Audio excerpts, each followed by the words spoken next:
Well बाबा लोग कैसे हो। तो कौन कौन कितना एक्साइटेड है गेम ऑफ थ्रोन्स यूनिवर्स की तीसरी एमआई को देखने के लिए, यानी अ knight of the seven kingdoms के लिए, जिसका फर्स्ट एपिसोड हमें कल सुबह 8:30 बजे मिल जाएगा। कहां पर? जियो हॉटस्टार पर। So a knight of the seven kingdoms देखने से पहले कुछ होमवर्क कर लेते हैं, क्योंकि जिस पॉइंट से कहानी हमें स्टार्ट देखने को मिलेगी यहाँ इस शो में, उसके कुछ प्लॉट्स आपको कंफ्यूज कर सकते हैं, क्योंकि ये मिडिल ऑफ द स्टोरी है। यस, इससे पहले बहुत कुछ इसी टाइमलाइन पर चल रहा है या हो चुका है, एंड बहुत से मेजर इवेंट भी हो चुके हैं, जिसका सीधा कनेक्शन इसी सीरीज में होने वाला है। सो डोंट वरी, मैं ब्रीफली यहां सब कुछ एक्सप्लेन करूंगा फटाफट विदाउट एनी मेजर स्पॉइलर। सो डंकन एग की ये कहानी सिचुएट होगी गेम ऑफ थ्रोन्स सीरीज के 89 साल पहले, बट एचबीओ इसे सीधा राउंड फिगर में 100 साल पहले की कहानी मेंशन कर रहा है, बट एग्जैक्ट नंबर 89 साल ही है। And house of the dragon 78 साल बाद की कहानी है, यानी अ knight of the seven kingdom, जहां अभी तक यहां आते आते टारगेरियंस के सारे ड्रैगन्स मारे जा चुके हैं, एंड यहां हमें कोई ड्रैगन नहीं देखने को मिलेगा, just because of dance of dragon event जो हम हाउस ऑफ द ड्रैगन में देख ही रहे हैं। सो शुरुआत गेम ऑफ थ्रोन्स सीरीज से करेंगे, क्योंकि यही इस प्रीक्वल की नींव है।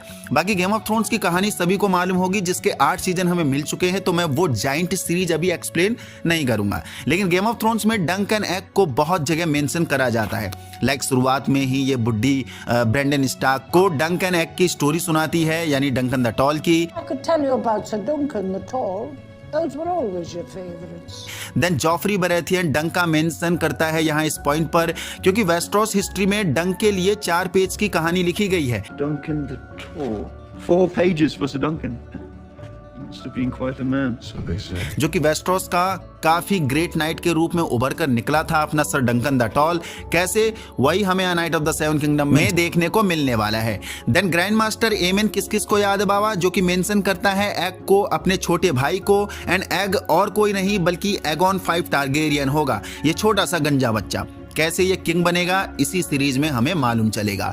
मास्टर एमन जब अपने डेथ बेड पर होता है तब एग कह के एग को याद करता है, यानी अपने छोटे भाई को।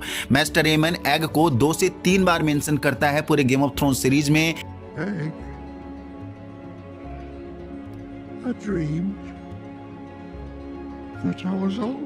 एक बार जॉन स्नो के सामने एंड एक बार सैमुएल टारली के सामने। बाकी गेम ऑफ थ्रोन्स के स्टार्टिंग में ही रॉबर्ट बराथियन अपने शासन काल के दौरान एक टॉर्नी हेल्ड करता है, जहां फर्स्ट टाइम हमें वेस्ट्रोस का ये टूर्नामेंट इंट्रोड्यूस हुआ था, जहां हमने बंच ऑफ नाइट्स को बड़ी सी लेंस लेकर अपने अपने घोड़े में एक दूसरे से कंपीट करते देखा था। एंड यही हमें सर ग्रेगोर क्लिगेन उर्फ द माउंट इंट्रोड्यूस हुआ था, गेम ऑफ थ्रोन्स का भयानक दरिंदा। And a knight of the seven kingdoms के फर्स्ट सीजन में हमें यही टूर्नामेंट देखने को मिलने वाला है डिटेल में, मींस वाइड एंगल पर, जहां हमें ढेर सारे नाइट्स इंट्रोड्यूस करे जाएंगे इस शो में। एंड यही हमें ये भी दिखाया जाएगा कि कौन कौन और किस किस तरह के नाइट्स होते हैं। हालांकि नाइट्स वॉरियर होते हैं, बट एक स्पोर्ट्स की नजर के पर्सपेक्टिव से इन नाइट्स की क्या लाइफ होती है वो ये शो हमें डिफाइन करने वाला है। जहां डंक हमें एक हैज नाइट के रूप में इंट्रोड्यूस होगा, एंड हैज नाइट वो होते हैं जिनके पास घर नहीं होता, अच्छी वेल्थ नहीं होती, एंड इन्हीं हैज नाइट में से कुछ क्रिमिनल भी बनते हैं। लेकिन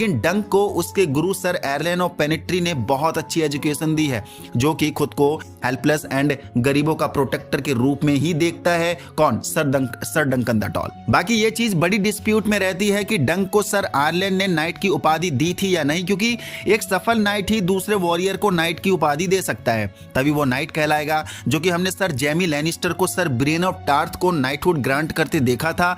Rise, Brienne of Tarth, a knight of the Seven Kingdoms. क्योंकि वेस्ट्रोस की दुनिया में नाइट बनना भी अपने आप में एक बड़ी उपाधि होती है। लोग उसकी रेस्पेक्ट करते हैं, क्योंकि नाइट से उम्मीद करी जाती है कि ये हमेशा गुडविल के लिए लड़ेंगे एंड काम करेंगे एंड हेल्पलेस की प्रोटेक्ट करेंगे। बाकी जो ट्रायल ऑफ 7 इवेंट के रूप में यहाँ देखने को मिलेगा, जो सीजन 1 का क्लाइमैक्स इवेंट है, इसका इस्तेमाल गेम ऑफ थ्रोन्स में टिरियन लैनिस्टर ने 2-3 जगह कर रखा है। एक वेल ऑफ एरिन में खुद के आजाद होने के लिए, जब क्वीन ऑफ वेल ने टिरियन को बंदी बना लिया था तब सर ब्रॉन उसके लिए लड़ा था। दूसरा, जब टिरियन को डेथ सेंटेंस दिया जा रहा था किंग्स लैंडिंग में, तब डॉर्निस प्रिंस ओबेरिन मार्टेल लड़ा था उसके बिहाफ से द माउंट से, जो कि वॉरियर था सेर्सी लैनिस्टर का। एंड वो यही ट्रायल ऑफ 7 इवेंट था। एंड सीजन 1 में हमें इसी ट्रायल ऑफ 7 इवेंट के आसपास पूरी कहानी घूमते दिखेगी, जब डंक अपने लिए ट्रायल ऑफ 7 की मांग करेगा एरियन टारगेरियन के खिलाफ। तो इस वीडियो में मैंने ट्रायल ऑफ 7 इवेंट को डिटेल में डिस्कस कर रखा है, एक्सप्लेन कर रखा है। जिसे और जानना है इसके बारे में वो ये वीडियो जरूर देख लेना। तो ये था गेम ऑफ थ्रोन्स तक का कनेक्शन इस शो से। नाउ 209 AC में जब एस्फोर्ड में ये टॉर्नी हेल्ड हुआ था, जहां से हमें कहानी देखने को मिलेगी, यहाँ इस दौरान टारगेरियंस में एक सिविल वॉर अलग से चल रही है। कंफ्यूज मत होना, हाउस ऑफ द ड्रैगन में जो सिविल वॉर थी वो वहीं खत्म हो जाएगी। एक बार फिर टारगेरियंस के पीसफुल शासन के बाद ये दोबारा से स्टार्ट हुआ था, यानी सिविल वॉर 13 साल पहले, जिसे ब्लैकफायर रिविलियन का नाम दिया जाएगा और दिया गया है। एंड ये ब्लैकफायर रिविलियन इवेंट इस समय तक चल रहा है, कंटिन्यू है, यानी एस्फोर्ड ऑफ मीडो में जब ये टॉर्नी हेल्ड हुआ है, जहां 13 साल पहले Daeron two Targaryen and Daemon Blackfyre के बीच में एक भीषण युद्ध होगा आयरन थ्रोन पर बैठने के लिए। एंड ये दोनों ही एगॉन 4 टारगेरियन, जो कि एगॉन दी अनवर्दी के नाम से भी जाना जाता है, इसी की औलाद है। फर्क सिर्फ इतना है कि डेरेन टू टारगेरियन उसका असली वारिस है एंड डेमन ब्लैकफायर उसका बास्टेड सन है। एगॉन दी अनवर्दी टारगेरियन रूलर में सबसे ज्यादा करप्ट, नसीला एंड बहुत अयास किंग रहा है, जिसके बहुत से बास्टेड चिल्ड्रन थे। एंड डेमन ब्लैकफायर उन्हीं में सबसे बड़ा संतान है एगॉन दी अनवर्दी की। सो जब एगॉन दी अनवर्दी अपने डेथ बेड पर था, तब उसने मरने से पहले अपने सभी बास्टेड चिल्ड्रंस को लेजिटिमेट कर दिया था, यानी लीगल लॉफुल वारिस की पहचान दे दी थी अपनी, जिससे डेमन ब्लैकफायर को हक मिल जाता है आयरन थ्रोन रूल करने का। ऑल्सो वो सबसे बड़ी संतान भी था एगॉन दी अनवर्दी की, जिसने इतना चुतियापा कर दिया था कि एक दिन भरी सभा में सभी के सामने डेमन को अपने पास बुलाकर अपनी ब्लैकफायर स्वॉर्ड दे दी थी। एंड ब्लैकफायर स्वॉर्ड वो वलेरियन स्टील है जो एगॉन दी कॉन्करर ने इस्तेमाल करी थी 7 किंगडम्स को जीतने के लिए। हालांकि डॉन नहीं जीता था उसने, पर 7 किंगडम ही बोला जाता है। एंड तब से हर टारगेरियन रूलर को ये ब्लैकफायर स्वॉर्ड दी जाती है, क्योंकि ये एक किंगशिप का सिंबल भी है। एंड ये स्वॉर्ड डेमन द बास्टर्ड सन को दे दी थी एगॉन दी अनवर्दी ने। अब यहाँ से असली डिस्प्यूट शुरू होता है। डेमन ब्लैकफायर को काफी हाई लॉर्ड्स का सपोर्ट मिलने लगा कि वही आयरन थ्रोन को सक्सेस करे, क्योंकि डेमन काफी रफ एंड टफ वॉरियर था, लंबे चौड़े कद का बंदा। ऑल्सो ये डॉन से काफी नफरत भी करता था, जिससे फिर डेमन को स्टॉर्मलैंड के बेरेथियंस का एंड कुछ बड़े हाउस का भी सपोर्ट मिलने लगा। जबकि डेरेन टू टारगेरियन एक शांत किस्म का बंदा था, डिप्लोमेसी में काफी अच्छा, पढ़ा लिखा, समझदार एंड डॉन के साथ रिश्ते सही करना चाह रहा था, क्योंकि डॉन को कभी टारगेरियंस जीत ही नहीं पाए थे। तो डेरेन टू टारगेरियन ने डॉर्निस प्रिंसेस मारिया मार्टेल से शादी कर लेता है, जिससे डेरेन टू को डॉन का सीधा सीधा सपोर्ट मिल जाता है। एंड डॉन की आर्मी काफी पावरफुल आर्मी है, क्योंकि जिस डॉन ने टारगेरियंस को जीतने नहीं दिया वो टारगेरियन जिनके पास ड्रैगन थे, तो तुम समझ सकते हो कि डॉन कितना पावरफुल होगा। तो बड़ा सपोर्ट डेरेन टू टारगेरियन के पास यहां से मिलता है अपने ससुराल से। देन कुछ बास्टेड चिल्ड्रन मिलकर डेमन ब्लैकफायर को पंप अप करते हैं युद्ध करने के लिए, उसे सपोर्ट दिखाते हुए डेरेन टू के सामने। एंड जो जीतेगा आयरन थ्रोन रूल करेगा। डेमन ब्लैकफायर अपनी एक आर्मी लेकर मैदान में उतर जाता है, जिसका सबसे बड़ा सपोर्टर उसका भाई second bastard son of Aegon the unworthy, एगोर रिवर्स था, जिसे बिटर स्टील कह के भी जाना जाता है।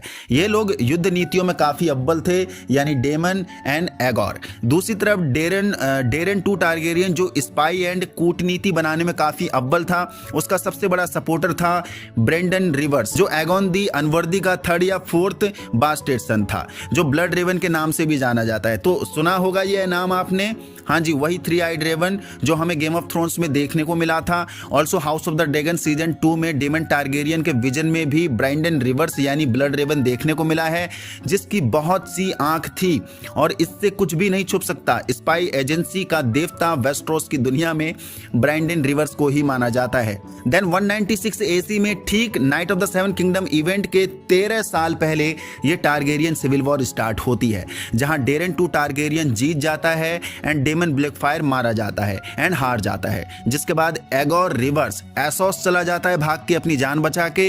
एंड यही बंदा फिर आगे जाकर गोल्डन कंपनी यानी भाड़े के सिपाहियों को फॉर्म अप करता है एसोस में, हाई एडवांस्ड मर्सिनरीज, जिनकी धज्जियां खुद डेनिरिस टारगेरियन ने उड़ाई थी ड्रैगोन से, जब सेर्सी लैनिस्टर किंग्स लैंडिंग को प्रोटेक्ट करने के लिए इन्हें हायर किया था, अगर आपको याद होगा गेम ऑफ थ्रोन्स के फिनाले में। सो इस लड़ाई के बाद डेरेन 2 को सक्सेसफुल आयरन थ्रोन रूल करने को मिला, जिसे टारगेरियन हिस्ट्री में काफी पीसफुल रूलर कहा जाता है। एंड इसी मोमेंट के बाद फिर डेमन 2, देन 3, देन 4, देन 5 ऐसे ब्लैकफायर रिबिलियन आगे आते गए, यानी उसी के बच्चे, देन नाती पोते वगैरह वगैरह, जिनसे Darren 2 Targaryen side by side लड़ता भी रहेगा, जो इसके रूल के टाइम सबसे बड़ी नाक में दम करके रखेंगे। एंड ये ब्लैकफायर रिविलियंस हमें इसी शो के दौरान देखने को मिलते रहेगा, जो बहुत बड़ा इवेंट रहने वाला है इस शो का। नाउ शो के कुछ अर्ली इंफॉर्मेशन पर भी नजर मार लेते हैं। लाइक डेरेन 2 टारगेरियन जिसके 4 बच्चे देखने को मिलेंगे हमें। सबसे बड़ा बेलोर टारगेरियन देखने को मिलेगा, जिसे बेलोर द ब्रेक स्पीयर के नाम से भी जाना जाता है, जो कि राइटफुल हेयर है आयरन थ्रोन का। एंड इस समय हमें हैंड ऑफ द किंग देखने को मिल रहा है। इसका डिस्प्यूट चलता है अपने ही छोटे भाई मेकार टारगेरियन से, जो सेकंड सन है डेरेन 2 टारगेरियन का। क्योंकि बेलोर के बाल काले हैं just because of her mother Dornish princess Maria Martell, तो मेकार उसे राइटफुल हेयर नहीं मानता है एंड बाकी के लॉर्ड्स भी नहीं मानते काफी हाउसेस, जो एक डिस्प्यूट है आयरन थ्रोन के लिए, यानी उसे सक्सेस करने के लिए।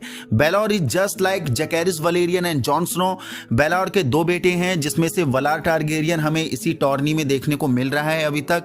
एंड मेकार के 4 बेटे हैं, जिसमें से 3 यहाँ टॉर्नी में देखने को मिल रहे हैं। बड़ा बेटा डेरेन टारगेरियन देखने को मिलेगा। खैर कंफ्यूज मत होना, ये साले डेरेन एंड एगोन के नाम से ही अपने बच्चों के बार बार नाम रिपीट करते रहते थे, जो काफी बेवड़ा टारगेरियन था। लेकिन सबसे उजड़ एंड क्रूअल टारगेरियन था सेकंड सन मेकार का एरियन टारगेरियन, जो बिल्कुल जॉफ्री लाइक कैरेक्टर हमें देखने को मिलेगा इस शो में। इसके लिए मैं काफी एक्साइटेड हूं। एंड तीसरा है एमेन टारगेरियन, जिसे हम आगे जाकर ग्रैंड मास्टर एमेन के नाम से जानेंगे। एंड फोर्थ है ये छोटा सा गंजा बच्चा एग यानी एगॉन 5 टारगेरियन, जो हमें इसी शो में देखने को मिलेगा। एंड यही एगॉन 5 टारगेरियन आगे जाकर डेनेरिस टारगेरियन का पर दादा बनेगा। तो ये है complete history night of the 7 kingdom से पहले की। एंड इन्हीं सब मोमेंट के बाद हमें नाइट ऑफ द 7 किंगडम में कहानी अब देखने को मिलेगी कल से। सो ये है complete homework without any spoiler, जिसके बाद तुम्हें अब सारी कहानी इजी टू अंडरस्टैंड हो जाएगी। बाकी हम कल से फिर वही काम करने वाले हैं जैसा हम अभी तक करते आए थे। कल जैसे ही पहला एपिसोड ड्रॉप होगा, हम एंडिंग एक्सप्लेन वीडियो लाएंगे एंड कुछ मेजर प्लॉट्स की ब्रेकडाउन वीडियो भी लेकर आएंगे। देन वैसे ही हम काम करते रहेंगे। जो पुराना है वो जानता है, हम जैसे हमने स्ट्रेंजर थिंग्स पर काम किया है, जैसे हमने it welcome to dairy season पर काम कर रखा है एंड और भी मेजर सोच के ऊपर काम कर रखा है। तो नाइट ऑफ द 7 किंगडम के लिए कितना कौन कौन एक्साइटेड है जरूर बता के जाना नीचे कमेंट बॉक्स पर। यहाँ तक मुझसे कुछ प्लॉट छूट रहे हैं जो बुक रीडर है तो यस जरूर बता के जाना नीचे कमेंट बॉक्स पर। बट ध्यान रखना कि कोई मेजर स्पॉइलर ना ही दो, क्योंकि जिसने नहीं देखा है या बुक नहीं पढ़ी है, जिसे शो ही देखना है, तो उसके लिए स्पॉइल ना हो पाए कहानी। बाकी मिलते हैं कल नाइट ऑफ द 7 किंगडम के फर्स्ट एपिसोड के breakdown and ending explain video में। यहाँ तक पहुंच गए हो तो आपको वीडियो पसंद आई है, पसंद आई तो लाइक कर दीजिए, नए हो तो चैनल को सब्सक्राइब कर दीजिए।